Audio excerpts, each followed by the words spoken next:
सही में यहाँ पर ध्यान दो, इस क्वेश्चन में आपको क्या बताना है, एनसीईआरटी का बैक एक्सरसाइज का 14th क्वेश्चन है। इसमें बताना है कि कौन कौन सा कार्बन या हाइड्रोजन 1 डिग्री 2 डिग्री या हाइड्रोजन 1 डिग्री। अरे सुन तो ले, अरे कार्बन होता है 1 डिग्री। कार्बन 3 टाइप के होते हैं, 1 डिग्री 2 डिग्री और 3 डिग्री। इसी हिसाब से हाइड्रोजन भी होता है 1 डिग्री 2 डिग्री और 3 डिग्री। भाई 1 डिग्री कार्बन पे लगा हुआ हाइड्रोजन भी 1 डिग्री कहलाता है, 3 डिग्री पे लगा हुआ 3 डिग्री कहलाता है। अभी आप एक बात समझना, कार्बन इस वाले स्ट्रक्चर को पहले मैं ओपन करके दिखा देता हूँ। ये CH3 है तो C के साथ कितने H लगे हैं? 3। मैं H नहीं लिख रहा, C के साथ यहाँ 2 H लगे हैं। यहाँ पे C के साथ H एक भी नहीं लगा, लेकिन 2 क्या लगे हुए हैं? तो इस C के साथ ये CH3 लग गया और यहाँ पे क्या लग गया? CH3। और इस CH3 को तोड़ूंगा तो 3 H निकलेंगे, मानते हो नहीं मानते? फिर यहाँ पर C के साथ 2 H, फिर यहाँ के साथ C के साथ 1 H है, लेकिन कितने CH3 हैं? एक यहाँ CH3 है और एक यहाँ CH3 है। अरे चाहे तू H नीचे लिख दे, CH3 यहाँ लिख दे, कोई दिक्कत तो नहीं। तो मेरी बात सुनना, कार्बन के टोटल कितने बॉन्ड होते हैं? कार्बन के टोटल 4 बॉन्ड होते हैं। अब आपको इसमें क्या चीज देखनी है, कार्बन के पास अगर 4 हाइड्रोजन लगाए और 0 एल्काइल लगाए, मेरी बात सुनना, तो इसे बोलेंगे 0 डिग्री कुछ नहीं होता। 1 डिग्री 0 एल्काइल है ना, तो होना चाहिए 0 डिग्री, लेकिन ये होगा क्या? 1 डिग्री।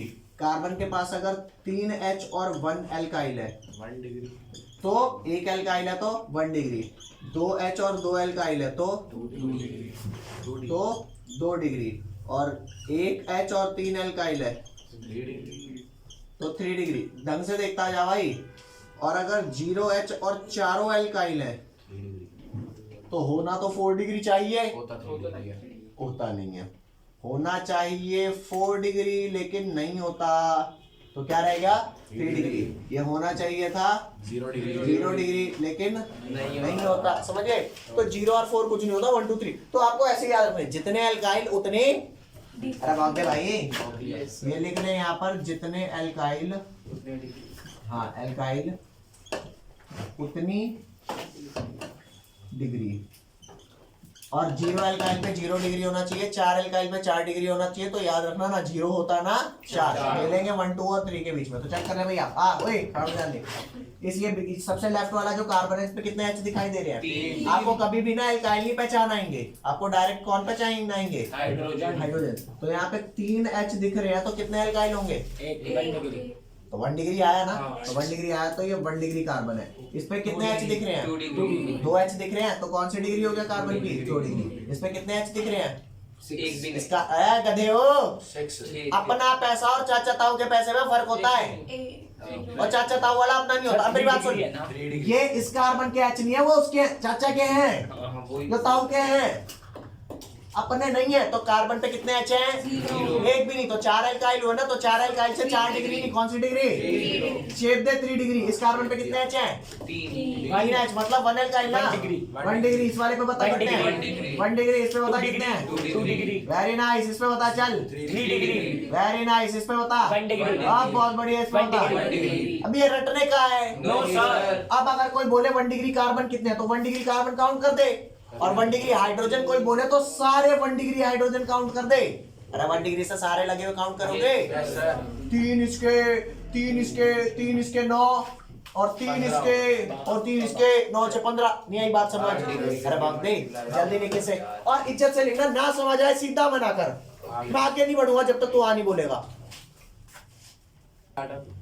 यहाँ पर क्वेश्चन क्या है, आपको बताना है इफेक्ट ऑफ क्या? Branching on boiling point. Branching on boiling point. On boiling point, ठीक है? तो मेरी बात सुनना, मैंने बॉइलिंग पॉइंट के लिए आपको ये बताया था 3 चीजें इंपॉर्टेंट होती हैं। क्या? फर्स्ट, बॉइलिंग पॉइंट के लिए क्या इंपॉर्टेंट होता है? टाइप ऑफ, पहली चीज क्या है भैया? पहली चीज है टाइप ऑफ फोर्स। अगर 2 चीजों के बीच में टाइप ऑफ फोर्स सेम है तो सेकंड पैरामीटर क्या देखूंगा? सेकंड पैरामीटर क्या होता है? Molecular mass. Molecular mass.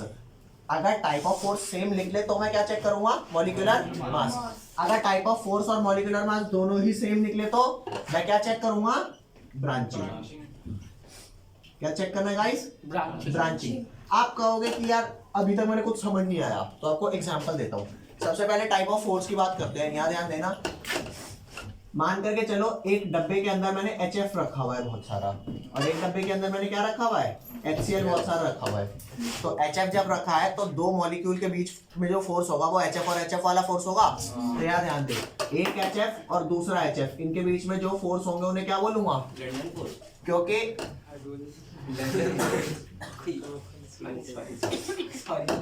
या तो चुप रहो और नहीं तो गलत सलत मत बोलो, वीडियो पॉज करो, गलत मैसेज जाता है। क्या ध्यान दे, HF का मैंने आपको बताया है, जब डायपोल HF, HO या HN की वजह से क्रिएट होता है तो उसे डायपोल नहीं बोलते, क्या बोलते हैं? हाँ, समझ रहे हो ना? सबसे बढ़िया टॉपिक। यहाँ पे ये नेगेटिव पॉजिटिव, तेरे को फोर्सेस पढ़ा है नहीं पढ़ा है? Sir recap sir. कोई नहीं, भागीरथ पढ़ा देगा। समझ नहीं आएगा फिर। तो मैंने क्या बोला, अगर HF, HO या HN की वजह से डायपोल क्रिएट हुआ है तो इनके बीच में अट्रैक्टिव फोर्स क्या कहलाएंगे, जबकि यहाँ पर जो डायपोल क्रिएट होगा वो किसकी वजह से क्रिएट होगा, वो इनकी वजह से नहीं है। तो यहाँ पे हम सीधा कहेंगे जी ये तो सीधे साधे डायपोल है, और कुछ नहीं है, जैसे दिख रहे हैं वैसे ही है, लेकिन यहाँ बदमाशी हो रही है। ठीक है भैया, तो हमने पहले ही पार्ट में पकड़ लिया हो बेटे, तेरे तो फोर्स ही ज्यादा है और तेरा कम, तो तेरे को बॉईल करने में थोड़ा ज्यादा एफर्ट लगेगा। समझे? सारे बच्चे समझे नहीं समझे? तो यहाँ पर अगर मैं बात करूं, बॉइलिंग पॉइंट किसका ज्यादा होगा, बॉइलिंग पॉइंट HF का will be greater than the HCl। Is that clear और नॉट? ओके, पहला पॉइंट है। अब दूसरा बंदा कहेगा अच्छा भाई यू के बताया तन्ने मोलिकुलर मास वाला, ये मैंने तब बताया जब टाइप ऑफ फोर्स अगर सेम निकल आए बाय मिस्टेक, तो बंदा कहेगा भैया अब तो मोलिकुलर मास पे जाना पड़ेगा। पूछ कैसे? यहाँ ध्यान दे, एक जगह है जहां पर मैंने HBr लिया है, एक जगह है जहां पर मैंने क्या लिया है, HCl लिया है। तो चेक कर, HBr में मैं कहूंगा यहाँ पे भी डायपोल इंटरेक्शन है, क्यों, इस पे पॉजिटिव चार्ज है, इस पे नेगेटिव, इस पे पॉजिटिव और इस पे नेगेटिव। तो यहाँ डायपोल क्रिएट हो रहा है, क्या वो डायपोल इनमें से किसी की वजह से है? नहीं। तो नहीं जी, ये जैसे दिख रहे हैं वैसे ही है, यहाँ पे इंटरेक्शन कैसी है, डायपोल इंटरेक्शन। लेकिन यहाँ पर जो इंटरेक्शन क्रिएट हो रही है ये भी किसकी वजह से हो रही है, नेगेटिव पॉजिटिव, और यहाँ भी किसकी वजह से होगी, नेगेटिव पॉजिटिव। यहाँ भी तो डायपोल ही है, इसे H बॉन्ड बोलूंगा नहीं बोलूंगा, हम कहेंगे यार हाँ बोलूंगा नहीं बोलूंगा, H बॉन्ड को बोलूंगा तो नहीं बोलूंगा ना। हाँ, तो यहाँ भी डायपोल है और यहाँ पर भी क्या है, डायपोल है। तो तुम कहोगे यार जब दोनों का फोर्स सेम है तो एक ज्यादा अट्रैक्टिव है, कम अट्रैक्टिव कैसे हो सकता है? द रीजन इज, अगर चींटी जमीन पर गिरेगी 10वीं मंजिल से और हम गिरेंगे तो कौन ज्यादा फूटेगा? हम। चींटी क्या करेगी, गिर गई कोई नहीं, अच्छा तुम चलने लग जाती, अरे चींटी है भाई वो। तो मेरी बात सुन, यहाँ पर HBr भाई, क्लोरीन ऊपर होता है, फ्लोरीन उसके भी ऊपर, ब्रोमीन नीचे होता है, तो नीचे जाते मास बढ़ता है। तो क्योंकि इनका मास ज्यादा है ना, तो इसकी वजह से टाइप ऑफ फोर्स सेम होने के बावजूद भी ये वाला ज्यादा अट्रैक्टिव होगा। तो if the type of force is same, दोनों में डायपोल है, मास चेक करा कि नहीं चेक करा? अरे बाप रे भाई। तो यहाँ पर अगर कोई पूछे कि बॉइलिंग पॉइंट किसका ज्यादा होगा, तो भैया बॉइलिंग पॉइंट HBr का would be greater than the HCl। Is that clear और नॉट? पक्का। लास्ट आपको बता रहा हूँ कि अच्छा ये ब्रांचिंग वाला क्या ड्रामा है, यहाँ ध्यान दे भैया। ये कुछ ऐसा है, आप हमें कंपाउंड ले लेते हैं C5H12। You guys know C5H12 is CnH2n+2। अरे पेंटेन है ना, तो पेंटेन में 3 तरह के कंपाउंड होते हैं। एक वो वाला होता है कौन सा, एन-पेंटेन, जिसमें ये लीनियर कार्बन लगे होते हैं, और एक होता है आइसोपेंटेन। अरे बाप रे भाई, एक होता है नियोपेंटेन। मानते हो नहीं मानते? मान लिया आपने। तो एक बात बता, मैं कहूंगा इनमें फोर्सेस कैसे हैं, तुम बताओ फोर्सेस कैसे हैं? सेम है सर, सेम। तो मैं घंटा कुछ नहीं पता। ले ये मेरी बात सुनना, तुम्हें फोर्सेस नहीं आ रहे ना समझ, कौन से है, डायपोल है, H बॉन्ड है? आ रहे हैं सर, डायपोल है, H बॉन्ड? हाँ, क्योंकि उसमें FN तो है ही नहीं। उल्टी। अब मेरी बात सुनो इधर, बात क्या होती है, C और H में कौन ज्यादा इलेक्ट्रोनेगेटिव है? C ज्यादा इलेक्ट्रोनेगेटिव है, तो C इलेक्ट्रॉन खींचेगा नहीं खींचेगा? तो C पे नेगेटिव चार्ज, H पे पॉजिटिव, तो ये पोलर बॉन्ड हुआ, नॉन पोलर हुआ? ये क्या हुआ? पोलर। अरे चमन सुन तो सही, ये क्या हुआ? पोलर बॉन्ड हुआ। अब मेरी बात तसल्ली से सुनना, कार्बन की इलेक्ट्रोनेगेटिविटी होती है 2.4, हाइड्रोजन की इलेक्ट्रोनेगेटिविटी होती है 2.5। अगर मैं तुमसे पूछूं कि 50,000 कमाने वाला ज्यादा अमीर है या 52,000 कमाने वाला, कौन अमीर है? टेक्निकली 52। टेक्निकली देखा जाए तो 52 है, लेकिन ये कभी अकड़ेगा थोड़े इसके सामने, जिसके बच्चे 52 ज्यादा कमाते हैं, जिसके बच्चे बराबर है, सब कुछ बराबर है, सारी चीजें बराबर है, तो 52 वाला ज्यादा हुआ ना। अगर वैसे बात करें कि थियोरेटिकली या बात करें तो ये ज्यादा है, लेकिन ये ज्यादा कितना ज्यादा है भाई, क्यों कर रहा है इतना?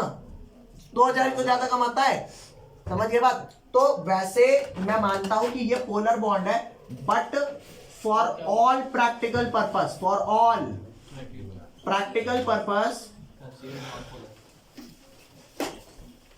CH bond is considered as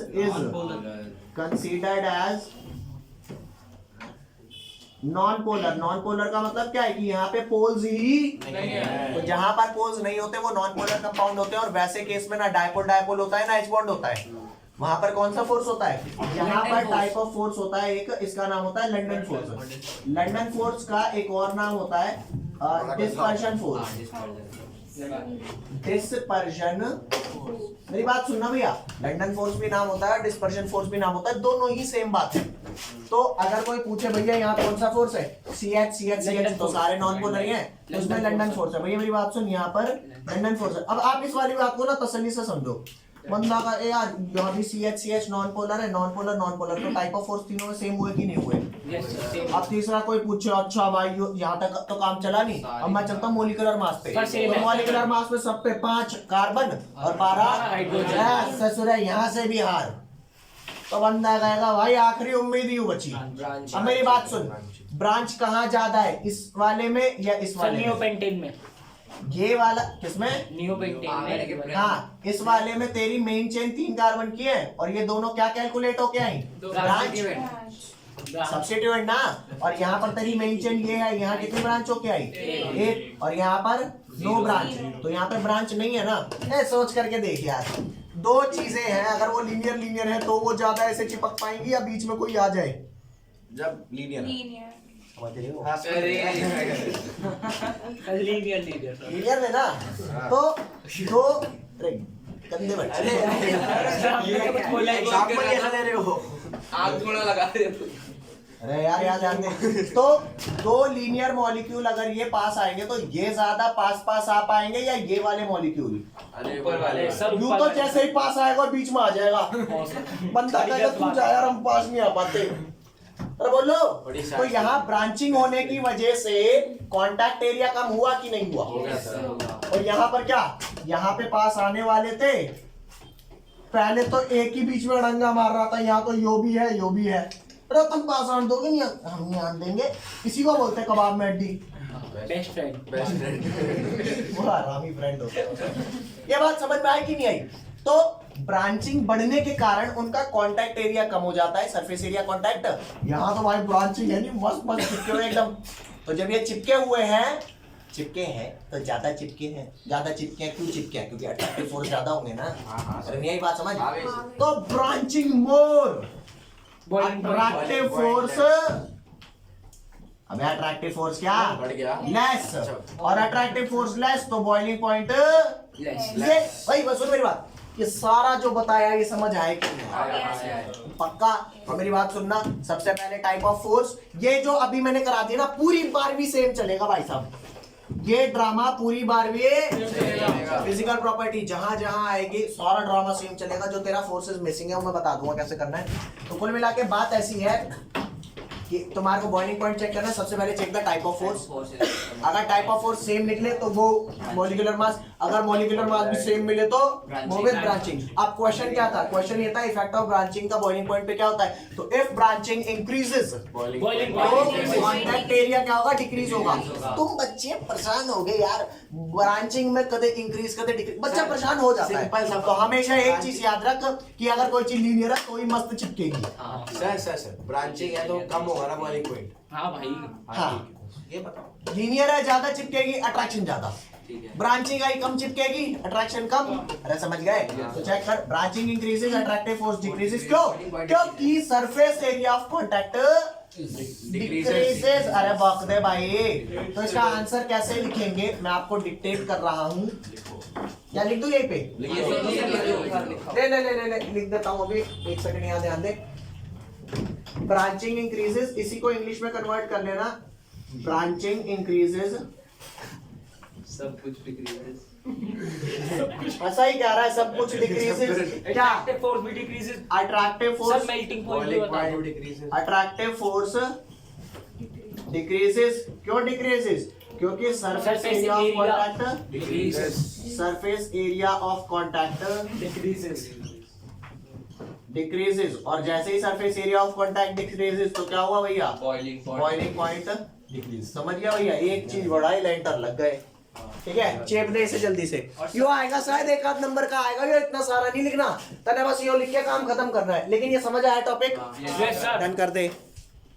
चलो भाई, बेंजीन, एन-हेक्सेन और इथाइन पढ़ा रहा हूँ। ठीक है, इसमें क्या कह रहा है? इसमें डिक्रीजिंग एसिडिक कैरेक्टर बता रहा है। तो एसिडिक कैरेक्टर मैंने H+ लूज करने से बताया था, और H+ लूज करने के बाद उसका जो नेगेटिव आयन है वो स्टेबल भी होना चाहिए। ठीक है, और नेगेटिव आयन कब स्टेबल था? जब sp हाइब्रिडाइज था। क्यों? क्योंकि sp हाइब्रिडाइज में S कैरेक्टर कितना था? 50% था ना, और ज्यादा इलेक्ट्रोनेगेटिव कार्बन होता है 50% का, तो सिर्फ एल्काइन वाला ही कर पाता है, बाकी एल्कीन और एल्केन समझ गए बात? चीज पूछूं? तो यहाँ पर सुन मेरी बात, सर पहले सुन तो। एक बार इसे देख ले सर एक बार, सर जो 3rd डिग्री होता है कार्बन वो ज्यादा स्टेबल होता है 1 और 2 से। 3 डिग्री कार्बन ज्यादा स्टेबल होता है 1 और 2 से। अरे इस बात को छोड़ देते हैं थोड़ी देर बात के तो लिए। सुनो सर। क्या ध्यान दे? ये रहा बेंजीन आपका, एक बार ये देख लेंगे गाइस। यहाँ पर H लिखा है, एन-हेक्सेन कैसा होता है? CH3 CH2 बिल्कुल सीधा सीधा लिखो. CH। जब ये H रिलीज करेंगे तो क्या होगा? पहले तो सबकी हाइब्रिडाइजेशन बता दो कार्बन की क्या क्या है। इसकी क्या है? sp2। तो S कैरेक्टर यहाँ पर कितना है? 33.3%। यहाँ पर sp3 हाइब्रिडाइज्ड है, तो यहाँ पर S कैरेक्टर कैसा है? कार्बन के साथ 3 हाइड्रोजन के बॉन्ड और एक sp3 हुआ, तो S कैरेक्टर कितना आया यहाँ पर? 25%. यहाँ पे S कैरेक्टर आया 25%, और यहाँ पर S कैरेक्टर कितना है? सर 50. हाँ, यहाँ पे sp है तो S कैरेक्टर कितना आया? 50%. अब मेरी बात सुनना तसल्ली से, तसल्ली से बात सुनो। There is ethyl benzene है. जब ये H+ लूज करेंगे तो इस वाले पार्ट पर कौन सा चार्ज आएगा? नेगेटिव. इस वाले पे आएगा Positive. नेगेटिव, और यहाँ क्या आएगा? Positive. H+। और ये भी जब लूज करेगा तो CH3 CH2 के बीच में 4 होंगे। ठीक है, अलग अलग नहीं लिख रहा, एक साथ लिख दिया। ये CH2 पे क्या आएगा? नेगेटिव चार्ज, और यहाँ पर H+, और यहाँ पर क्या आएगा? CH triple bond C negative, और यहाँ पर H+। तो आप सोच करके देखना, जो sp हाइब्रिडाइज कार्बन है वो नेगेटिव चार्ज को ज्यादा अच्छे से संभालेगा, या sp3 वाला या sp2 वाला? sp3 वाला ना? अरे बोलो। अबे कुछ तो सुन लो यार, गधे हो भाई साहब। sp3 वाला ज्यादा अच्छे से संभालेगा। No sir, sp वाला कम है, SP वाला. कुछ याद ही नहीं है। अरे SP SP वाला करेगा ना जिसका S कैरेक्टर ज्यादा होता sp है वाला। तो अगर S कैरेक्टर इसका ज्यादा है तो ये इलेक्ट्रोनेगेटिव भी ज्यादा होगा, इलेक्ट्रोनेगेटिव ज्यादा होगा तो ये अच्छे से नेगेटिव चार्ज को होल्ड कर पाएगा, मतलब स्टेबलाइज होगा। तो सबसे ज्यादा कौन हो गया इसमें? इसको लिख देते हैं A, इसको लिख देते हैं B, इसको लिख देते हैं सर डिक्रीजिंग में ऑर्डर होगा CAB. हाँ, डिक्रीजिंग ऑर्डर में C सबसे ज्यादा ज्यादा, हुआ, फिर फिर कौन आया? A, फिर कौन B. आया? B। ये आपका क्या हो गया? ये आपका डिक्रीजिंग ऑर्डर हो गया किसका? Of acidic. Order of acidity. ठीक है भैया, अगर इंक्रीजिंग आता है तो उसका उल्टा कर देंगे। इंक्रीजिंग में क्या? सर इंक्रीजिंग में B सबसे कम, BAC. फिर A, फिर C। जल्दी लिख दो इसे। एक जो 13.13 का आपका क्या छूट गया था? 13.13 इसका आपका छूट गया था बेंजीन से क्या? एसिटोफिनॉन। सबसे पहले आपको ये बताया था एसिटोफिनॉन क्या होता है। देखो, एसिटोफिनॉन होता है बेंजीन के ऊपर क्या लगेगा? COCH3। मैंने आपको ये बात बताई है कि नहीं बताई है? एसिटो ग्रुप होता है, एसिटाइल ग्रुप। तो इसको एसिटोफिनॉन बोलते हैं। अगर मान ले बेंजीन के पास ये लगा होगा, यहाँ ध्यान दो, ये बेंजीन है और बेंजीन पे क्या लग जाएगा? चेक करो, COO, और यहाँ पर एक बेंजीन लग जाए। चेक करना भैया, यहाँ पे COO की साइड एक CH3 और एक बेंजीन है, यहाँ COO की साइड एक बेंजीन है, दूसरा भी एक, तो इसको बोलते हैं एसिटोफिनॉन। और इसको क्या बोलते हैं? बेंजोफिनॉन। दोनों करा रहा हूं। अब दोनों कैसे करेंगे ये वाली बात ध्यान दो। ये जो एसिटोफिनॉन है, आपको जो चिपकाना है ना वो CH3 COOCl के साथ डालो।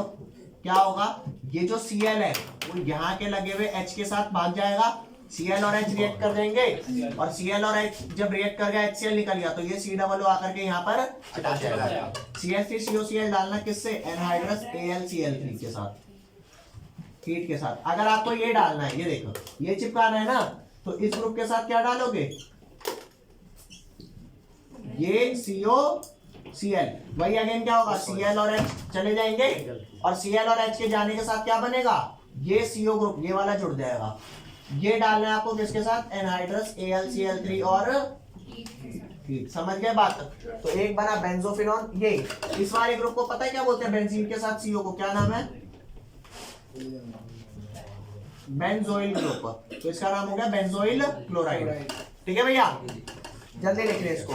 सर आपने जो GOC में